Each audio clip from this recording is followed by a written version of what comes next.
British or American spelling?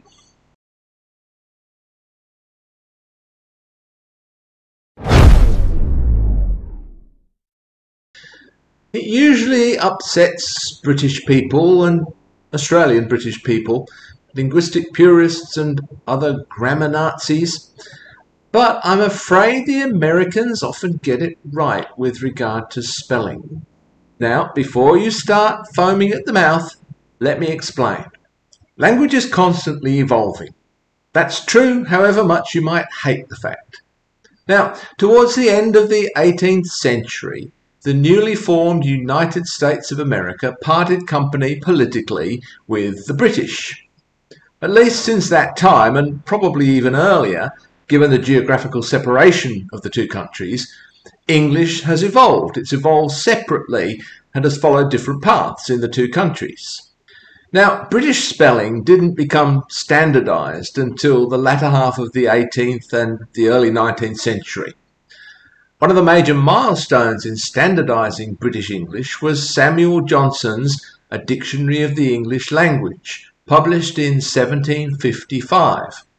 Before this, and even to a large extent afterwards, spelling was quite fluid. Johnson's dictionary wasn't the first, but it was highly influential in setting many of the conventions of British English spelling. Johnson made choices that reflected a preference for etymological and scholarly spellings, often influenced by Latin and French roots, which contributed to the retention of forms like colour with a U and theatre spelled R-E. His dictionary helped establish a standard that many educated Britons began to follow, but it didn't immediately create universal consistency.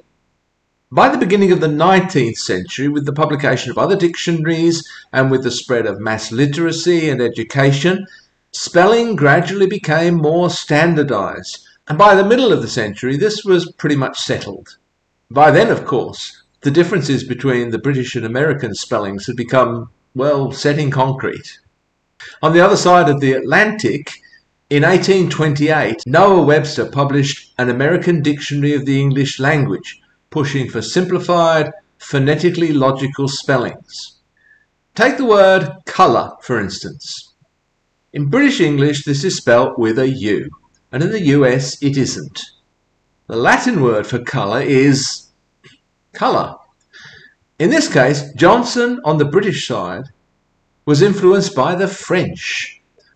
The Latin word for theatre is theatrum, so you may argue that theatre is closer to the Latin than theatre based on the position of the E.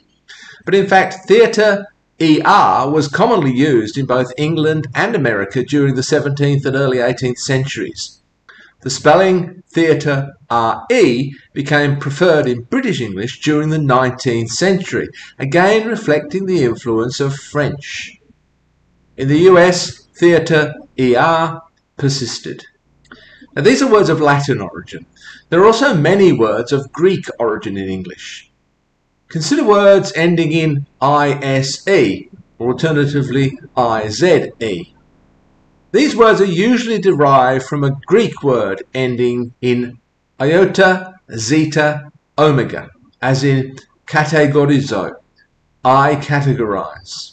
In British English, certain authoritative institutions, such as the Oxford University Press, still promote the IZE form as the preferred option due to its alignment with the original Greek. But ISE has become more and more popular in British usage, in common usage anyway, outside more academic contexts. For example, according to the Google Ngram Book Viewer, which keeps statistics on the usage of words, realise with an S began overtaking realise with a Z in British English publications around the 1950s and 1960s. And today, realise with an S is significantly more common in British texts. US English has always, and still does, consistently use the IZE spelling for words like these. So it's more true to the original form, it's more true even to the original official British form. On the other hand, words like travelled spelt with double L in British English and a single L in US English. In this case, the double letter reflects the older usage. This is an example of how Noah Webster deliberately simplified spellings, getting rid of what he regarded as unnecessary letters. What was the point of having another L here? What was the point of having a U in colour? But the double consonant actually indicates that the preceding vowel is a short vowel rather than a long vowel. So it's pronounced travelling rather than traveling. So I think the Brits got this one right.